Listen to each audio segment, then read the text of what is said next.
Every single soul, whether they consciously realize it or not, maybe it's Christ, maybe it's Buddha, maybe it's Yogananda, maybe it's Saint Germain, doesn't matter. I would say where you're drawn, where you are drawn, where there's interest, where there's resonance, that would be the teacher to dive into. Not necessarily, well, I have to choose Christ or I have to choose Plato or I have to, no, you don't. If you're enjoying the video and you want to go deeper with me, check out my meditation masterclass. It's unlike anything. It's pinned in the comments below. No, you don't. Trust yourself. But going in that direction, I promise you, every single soul is aligned with one specific ascended master. Doesn't mean they don't learn from others, but every single soul has one master that they highly resonate with, and most of their evolution of teachings throughout their history is due to their alignment with the teachings of that one particular master, because all of these masters keep reincarnating.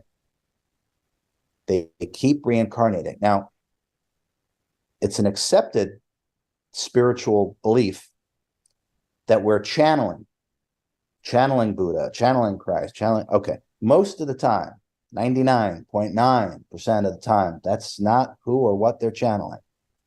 But that is an accepted belief system, which I find funny.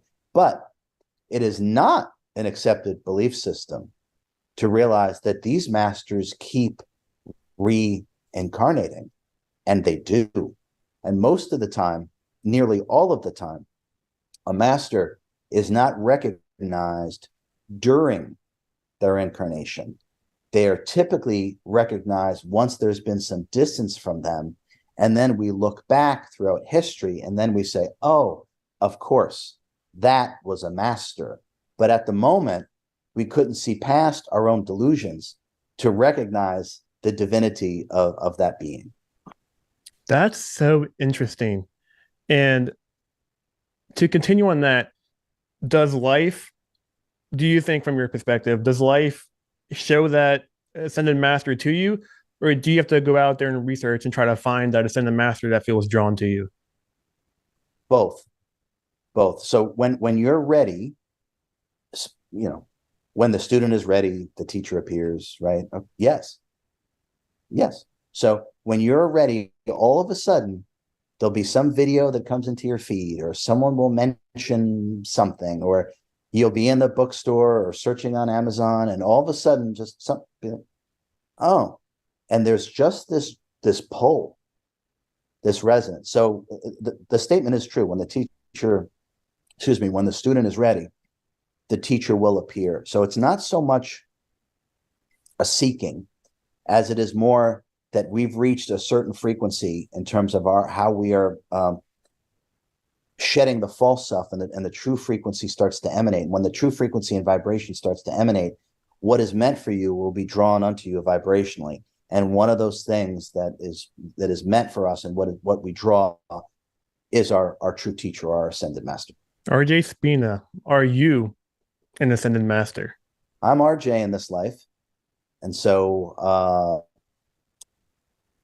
RJ will be more than enough for what it is I need to do in this incarnation. It's really not for me to say, I would say. And ultimately, these things don't matter, really. So if, it's not for me to say. It's just not for me to say, Sean. Am I different? Yes. Am I here for a specific purpose? Yes. Do I come here only when I'm needed? Yes.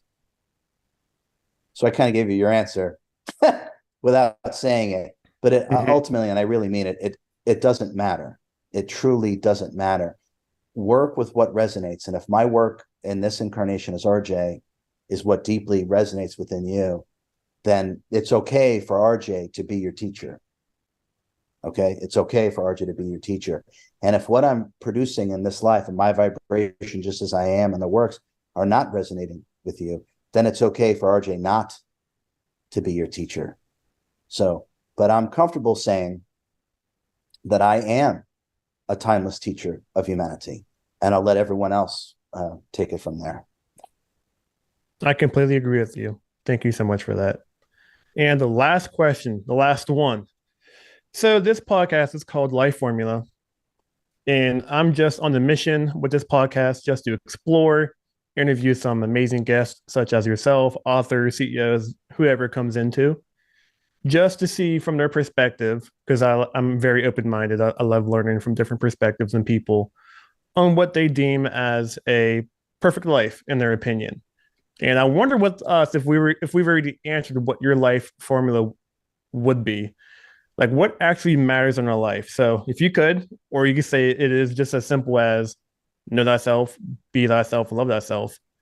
If you could create a formula, whether it's experiences, knowing thyself, plus relationships, whatever it may be, just from your experience, what would your perfect life formula be? Another fantastic question, and I mean it. Another fantastic question. You're brilliant. Okay.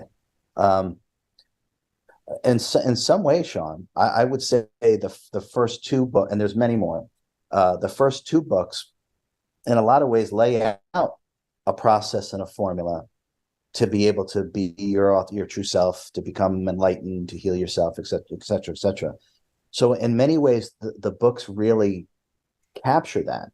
Now, to even further simplify that, I would say that if we can operate in a way where there really is no resistance. Okay, so what does that mean? Okay, so no resistance from a metaphysical perspective means there is no pattern subconscious mind, there is no ego mind identity driving the bus of the incarnation, because those things are all limitation programs which create resistance.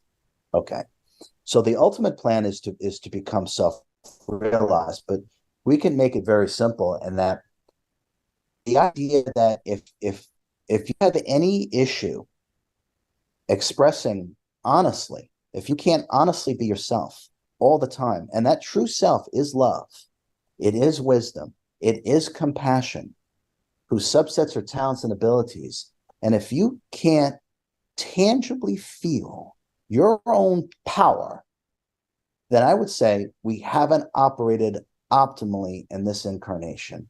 It's as simple as being present and being able to flow into the rolling now, and then now, and then now. And when you're fully present, the best of you is online.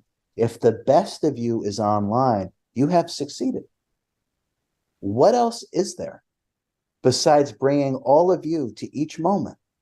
Instead of quantifying our existence because of the slave mentality that's been programmed into the human mind, instead of quantifying our existence by how productive we are, which is only, that's how a slave operates, right? If we feel the need to quantify our existence to see if we're leading a successful, happy life, quantify your existence by how much presence you can bring to each moment of your life. I hope you enjoyed the video.